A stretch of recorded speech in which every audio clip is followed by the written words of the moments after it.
మార్పు కావాలి కాంగ్రెస్ రావాలి, మార్పు కావాలి కాంగ్రెస్ రావాలి, మార్పు కావాలి కాంగ్రెస్ రావాలి। जय बोलो तेलंगाना, जय बोलो तेलंगाना। श्री मानिक ठाकरे जी, श्री चंद्रशेखर जी, श्री उज्जवल रेड्डी जी, श्री खाजा मियाँ जी, श्री हुगली रामुलु जी, श्री हनुमंतराव पाटिल जी, श्री ईश्वर खंडे जी, श्री विश्वनाथ जी, कांग्रेस के सभी कार्यकर्ता, नेता, मेरी प्यारी बहनें और मेरे प्यारे भाई, आप सबका इस सभा में बहुत बहुत स्वागत। घबराई हुई है, पानी पिला लो थोड़ा।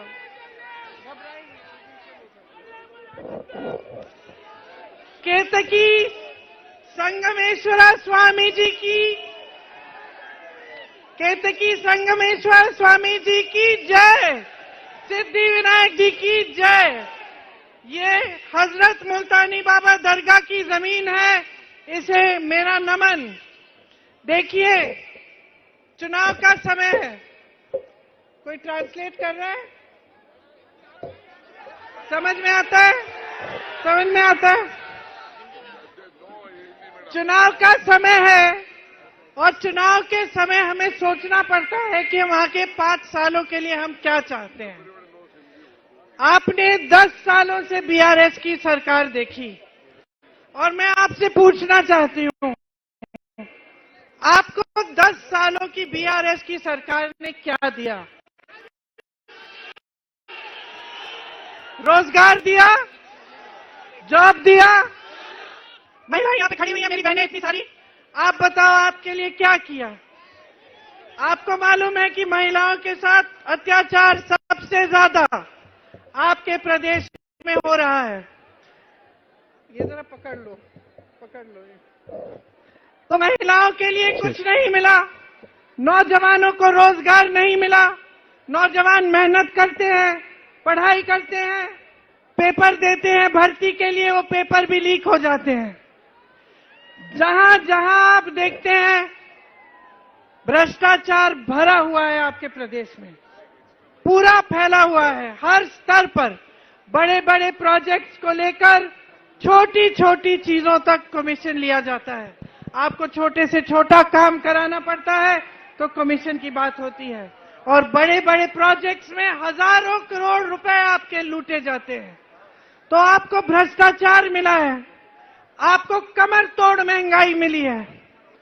इतनी महंगाई है कि आपके जीवन में संघर्ष और संकट बढ़ते चले गए हैं।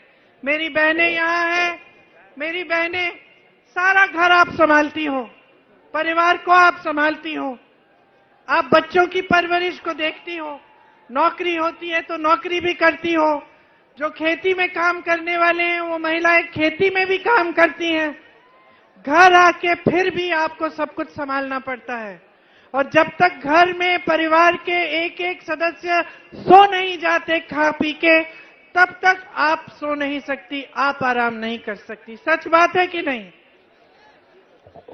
तो महंगाई का सामना कौन करता है? बोझ सबसे ज्यादा जो महंगाई का है किस पे होता है? महिलाओं पे होता है, बहनों पे होता है। गैस के सिलेंडर के दाम जब बढ़ जाते हैं तो किसको दिक्कत आती है? आपको दिक्कत आती है। आप घर में सबको खिला देंगी लेकिन खुद भूखी रहेंगी अगर कोई ऐसी समस्या है। सच बात है कि नहीं? सच है ना? तो आप समाज का पूरा बोझ उठाती हो। सारी महिलाओं की यही कहानी है, चाहे बड़े घर की हो चाहे गरीब घर की हो, यही होता है। समाज का बोझ महिलाएं उठाती हैं और समाज महिलाओं को मदद नहीं करता। तो इसलिए एक उम्मीद होती है सरकारों से कि कम से कम सरकार मदद कर लेगी, महंगाई से थोड़ी सी राहत मिल जाएगी, गैस सिलेंडर के दाम थोड़े कम हो जाएंगे, कोई ऐसी स्कीम आएगी जिससे महिलाओं को भी आगे बढ़ाया जाए और आप भी अपने पैरों पे खड़े हो पाए, आप भी कुछ कमा पाए, आपको भी रोजगार मिले। लेकिन इस सरकार ने ये सब आपको कुछ नहीं दिया। यहाँ मेरे किसान भाई होंगे, किसान आज तेलंगाना में परेशान है, त्रस्त है। किसान को कहा गया था कि कर्ज माफ किए जाएंगे, अभी तक कर्ज माफ नहीं हुए। धरनी पोर्टल निकाला, उससे आपकी जमीनें जब्त हुई, आपको जमीनें नहीं मिली। तो जहां जहां आप देखें, जो वादे आपसे किए गए थे वो एक के बाद एक वो वादे तोड़े गए। तेलंगाना के लिए आप सबने आंदोलन किया। तेलंगाना अगर बना तो यहां के नौजवानों के बलिदानों से बना, यहां के किसानों, यहां की बहनों के बलिदान से बना। तो आज अगर तेलंगाना देश और दुनिया में जाना जाता है तो इसलिए जाना जाता है कि यहां की जनता ने अपना खून पसीना बहाकर इस प्रदेश को बनाया है। तो ये जमीन आपकी है, इस जमीन में आपका खून, आपका पसीना मिला हुआ है। इस जमीन की हिफाजत, इस धरती की हिफाजत कौन करेगा? आपको इसकी हिफाजत करनी पड़ेगी। 10 सालों से जो सरकार आप देख रहे हो, जितनी भी आपकी उम्मीदें थी, जितने भी आपके सपने थे, एक एक करके चूर चूर किए गए हैं इस सरकार के द्वारा। इस सरकार ने आपको नकारा। क्या हुआ? केसीआर जी ने अपने परिवार के एक एक सदस्य को मंत्री बना दिया, बनाया कि नहीं? तो केसीआर जी के परिवार के सदस्यों को तो जॉब मिल गया, उनको महल मिल गए, बड़े बड़े घर बनाए। ये हद हो गई है कि पूरे देश में ये एक पहला प्रदेश होगा जिसकी सरकार एक फार्म हाउस से चल रही है। जानते हैं आप, आपकी सरकार भी जहां से चलनी चाहिए वहां से नहीं चल रही है। तो क्या हो गया है? बीआरएस के नेता आलस में पड़ गए हैं, आलसी हो गए हैं और भ्रष्ट हो गए हैं। तो अब आपको तय करना पड़ेगा, आपको एक भ्रष्ट और आलसी सरकार चाहिए या आपको एक ऐसी सरकार चाहिए जो दिन रात आपके लिए काम करके दिखाए? कांग्रेस चाहिए? Bye bye KCR, bye bye KCR, bye bye KCR. तो केसीआर को बदलना है, मारपूछ चाहिए। हाँ? तो देखिए, कांग्रेस के बारे में एक बात आपको समझनी जरूरी है। कांग्रेस महात्मा गांधी, इंदिरा गांधी, जवाहरलाल नेहरू, लाल बहादुर शास्त्री जी की पार्टी है। कांग्रेस सोनिया की पार्टी है। कांग्रेस के कण कण में, कांग्रेस के कण कण में सेवा लिखा है। कांग्रेस का एक एक नेता, एक एक कार्यकर्ता, एक एक पदाधिकारी जानता है कि इस देश में जनता से बड़ा कोई नहीं है। जब कांग्रेस के नेता में अहंकार आता है, पता है क्या करता है? कांग्रेस छोड़ता है, क्योंकि कांग्रेस में उसके लिए कोई जगह नहीं रहती। कांग्रेस में अहंकार की जगह नहीं है, कांग्रेस में आलस की जगह नहीं है। कांग्रेस वो पार्टी है जो आपके लिए 24 घंटे काम करके आपको दिखाएगी। छत्तीसगढ़ में कांग्रेस की सरकार है। छत्तीसगढ़ का किसान खुश है। छत्तीसगढ़ का किसान इतना खुश है कि जो लोग पलायन करके, तो हम आपको ऐसी सरकार देना चाहते हैं जो आपके लिए ये सारे काम करें।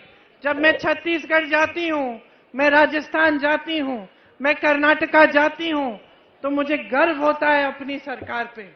मुझे मंच पर खड़े होकर गर्व होता है कि मैं जो कह रही हूं मैं सच कह रही हूं, मैं कोई झूठी चीज नहीं बता रही जनता से। मुझे गर्व होता है कि मैं मंच पे खड़े हो के बता सकती हूं कि देखो हमने ये आपके लिए ये सब काम किए। और मेरी आशा है कि मैं एक दिन तेलंगाना में भी जब मंच पे खड़े होकर आपको भाषण दूं तो मैं गर्व से कह पाऊं कि आपके जितने भी सपने थे वो हमने साकार किए, कि हमने आपको भी जैसे राजस्थान में 2 लाख रोजगार दिए हैं कि हमने आपको भी यहां पे 2 लाख रोजगार दिलवाए। मेरी ये आशा है, मेरा ये सपना है कि मैं खड़े होकर यहां पे आपसे ये बातें एक दिन कर पाऊं। आज जो केंद्र सरकार और तेलंगाना में जो प्रदेश की सरकार है, वो दोनों मिले जुले हैं, दोनों एक तरह की सरकार है। उनका एक ही मकसद है कि किसी न किसी तरह से सत्ता में रहना है। कोई धर्म की बात करता है, कोई भ्रष्टाचार करता है, बस सत्ता हाथों में रहनी चाहिए और हमें सत्ता में रहकर हमें खूब पैसा बटोरना चाहिए। क्या आपको मालूम है कि भाजपा, बीजेपी आज देश में सबसे अमीर पार्टी है, सबसे ज्यादा पैसे वाली पार्टी है। तेलंगाना में बीआरएस सबसे अमीर पार्टी है। मैं आपसे पूछना चाहती हूं कि ये पैसे इनके पास आए कहां से? कहां से आए? ये 10 सालों में ये काम हुआ है। ये सब आपका पैसा है बहनों और भाइयों। ये वो पैसा है जिससे आपके कर्ज माफ होने चाहिए थे। ये वो पैसा है जो इन सरकारी कर्मचारियों के पेंशन में जाने चाहिए थे। ये वो पैसा है जो किसानों के कर्ज माफ के लिए होने चाहिए थे, जो महिलाओं के लिए खाते में जाने चाहिए थे। ये वो पैसा है जो रोजगार के जरिए आपकी जेब में जाना चाहिए था। कांग्रेस की परंपरा है, हम ऐसी सरकारें चलाते हैं जिससे आपका पैसा आपकी जेब में वापस जाता है। ये छोटे छोटे दुकान है यहाँ, ये जय भवानी टी पॉइंट, ये बालाजी पपाला मिठाई भंडार, ये जय दुर्गा वाला, ये पॉली क्लिनिक, इनको सरकार ने कैसे मदद किया है मैं बताती हूँ। कोरोना आया, कोई मदद नहीं मिली। नोटबंदी में सबसे ज्यादा मार इन लोगों ने खाई, सरकार ने कुछ नहीं किया। उसके बाद क्या किया? जीएसटी दी, जीएसटी से महंगाई बढ़ी, इनकी कमाई घटी। कुछ नहीं किया इनकी मदद के लिए। ये भी अकेले पड़ गए, किसान भी अकेले पड़ गए, महिलाएं भी अकेली पड़ गईं, नौजवान भी अकेले पड़ गए। और बीआरएस और बीजेपी के नेता अपने महलों में बैठते हैं, अपने महल बनाते हैं।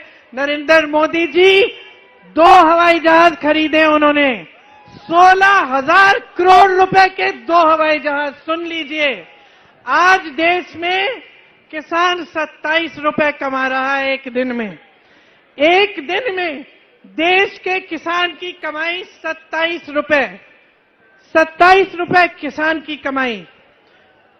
और अडानी जी जो नरेंद्र मोदी जी के खास दोस्त हैं, जिन्हें बीजेपी की सरकार ने इस देश के सारे बंदरगाह दिए हैं, इस देश के सारे हवाई अड्डे दिए हैं, इस देश की बड़ी बड़ी कंपनियां दी हैं ताकि वो और भी अमीर होते चले जाएं, जिनके हजारों करोड़ रुपए के लोन माफ किए हैं नरेंद्र मोदी जी की सरकार ने। अडानी जी एक दिन में 1600 करोड़ रुपए कमाते हैं। बहनों और भाइयों, तुम कमा रहे हो 27 रुपए, वो कमा रहे हैं 1600 करोड़ रुपए। कर्ज माफ हो रहे हैं उनके, हवाई अड्डे बंदरगाह दिए जा रहे हैं उनको, आपको कोई सहायता नहीं मिल रही है। और जब जब बीजेपी को मदद चाहिए, दिल्ली में, संसद में, पार्लियामेंट में कौन आता है मदद करने? बीआरएस। और बीआरएस को कौन मदद कर रहा है तेलंगाना में? बताइए। एमआईएम मदद कर रही है बीआरएस को। देख लीजिए, बीआरएस, एमआईएम, बीजेपी एक तरफ, तेलंगाना की सारी जनता दूसरी तरफ, कांग्रेस दूसरी तरफ। आज कांग्रेस आपके साथ खड़ी है।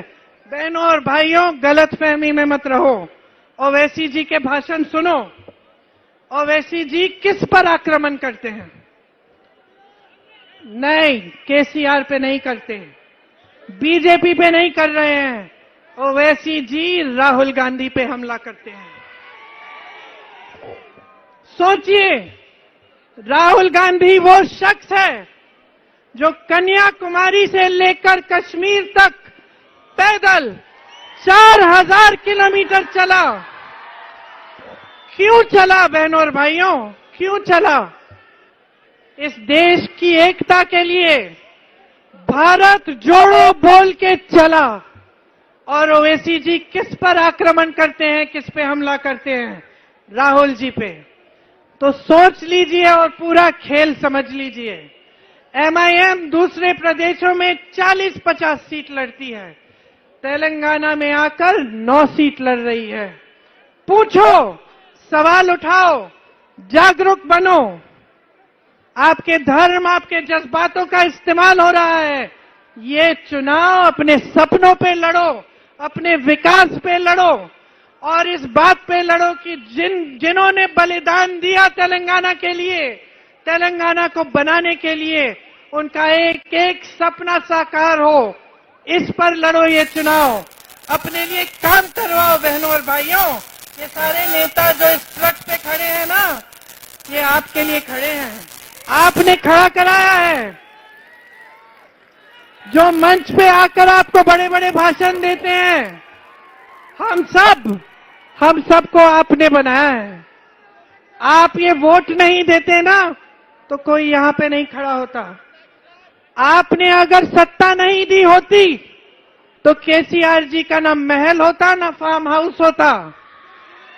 आपने अगर सत्ता नहीं दी होती, तो बीजेपी की ये लूट नहीं मचती। और ये 10 सालों की सरकार जिसने गरीबों को नकारा है, जो अहंकार से भरी हुई है, आलस से भरी हुई है, ये सरकार नहीं होती।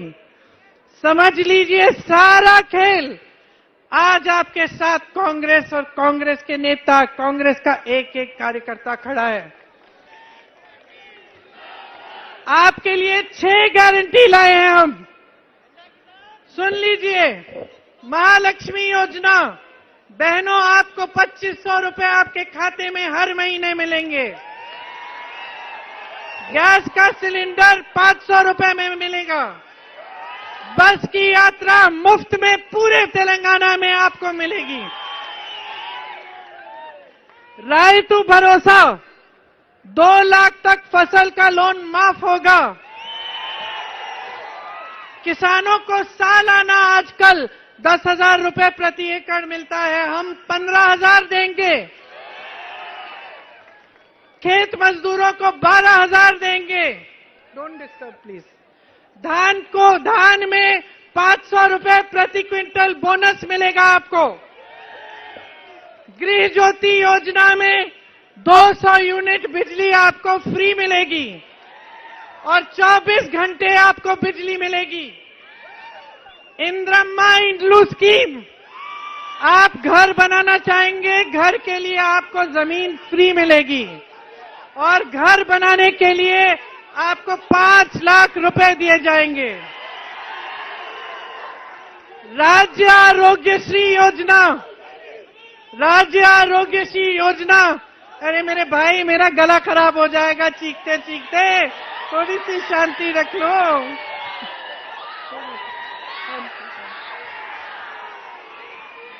राज्य आरोग्यश्री योजना, इसमें 10 लाख तक आपको हेल्थ इंश्योरेंस मिलेगा।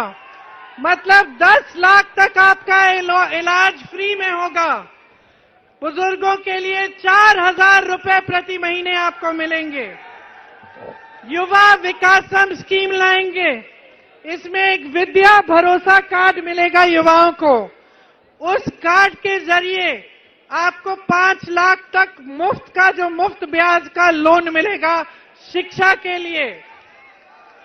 हम 2 लाख रोजगार आपको बना के दिखाएंगे और तेलंगाना के शहीदों के परिवारों के लिए एक रोजगार कम से कम हर परिवार को दिलवाएंगे। मेरे ओबीसी, दलित और आदिवासी भाइयों, आपके लिए लोकल बॉडीज में 42% तक आरक्षण किया जाएगा और नया नेतृत्व हम बनवाएंगे। आपके लिए वन अधिकार कानून लागू होगा और योग्य लोगों के लिए पट्टे भी होंगे, मिलेंगे। एससी और एसटी परिवारों के लिए 12 लाख रुपए दिए जाएंगे। कल्याण मस्तु योजना में जो बीपीएल, जो गरीब से गरीब परिवार है, जब इनकी बेटियां शादी करेंगी तब आपको 10 ग्राम सोना और 1 लाख रुपए की मदद मिलेगी। इतना सारा काम है, सब पढ़ के सुना रहे हैं। इंद्रम्मा पक्का हाउस स्कीम, इसमें बेघर SC/ST परिवारों को घर मिलेंगे और 6 लाख रुपए की मदद मिलेगी। मादिका, माला और अन्य SC जातियों के लिए 3 नए निगम बनेंगे। SC/ST छात्रों के लिए खास रेजिडेंशियल स्कूल बनेंगे और फीस की वापसी की स्कीम होगी। जो SC/ST के छात्र विदेश में पढ़ने जाना चाहते हैं, उनके लिए भी एक खास सहायता की जाएगी। आप चंद्रशेखर जी को अच्छी तरह जानते हैं।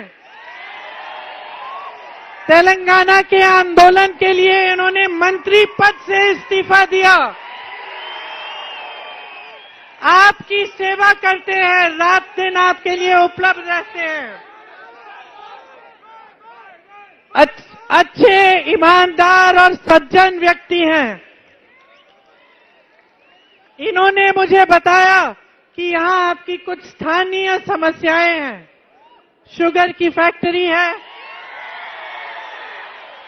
निम्स में जो जमीनें ली गई उनकी समस्या है, और जो धरनी पोर्टल वाला वैसा तेलंगाना बनाओ जिसमें आपकी तरक्की हो, आपका भविष्य उज्जवल हो और आपके लिए एक नया सवेरा जागे। Bye bye KCR, bye bye KCR, bye bye KCR, bye bye KCR. मारपू कावाली कांग्रेस रावाली, मारपू कावाली कांग्रेस रावाली, मारपू कावाली कांग्रेस रावाली। जय बोलो तेलंगाना। आपने मेरी बातों को बहुत ध्यान से सुना, इसके लिए आप सबको बहुत बहुत धन्यवाद। जय हिंद। चंद्रशेखर जी खास कह रहे हैं, आप पंजे को, हाथ को मोहर लगाओ, हाथ का बटन दबाओ और कांग्रेस को जिताओ। धन्यवाद। जय हिंद। रियाज इस्लामिक स्कूल, तालीमी मैदान में एक नया इनकलाब। इस्लामिक और मॉडर्न एजुकेशन की अजीम दरसगाह। 23 साल तजुर्बे के बाद तलबा और तालिबात के लिए रियाज इस्लामिक स्कूल पेश करता है हिफ्ज़ कुरान, नाज़िरा कुरान क़ायदे के अलावा नर्सरी ता 10वीं जमात तक की तालीम का बेहतरीन नज़्म। बच्चों के लिए हॉस्टल की सहूलत, मुस्तहिक़ तलबा के लिए खुसूसी रियायत, तलबा और तालिबात के लिए अलहदा क्लासेस के माकूल नज़्म, खुसूसी computer classes, hardware and software training. बच्चों में तहरीरी और तकरीरी सलाहियतों को उजागर करने के लिए हफ्तावारी प्रोग्राम। काबिल और मुशफ़िक़ असातिज़ा इकराम की निगरानी में बेहतरीन तालीम नज़्म। सुबह 8 बजे तक शाम 4:30 बजे दाखिले जारी हैं। उजलत कीजिए। Riyaz Islamic school, opposite lane, new SR petrol pump, Vattepally, Hyderabad.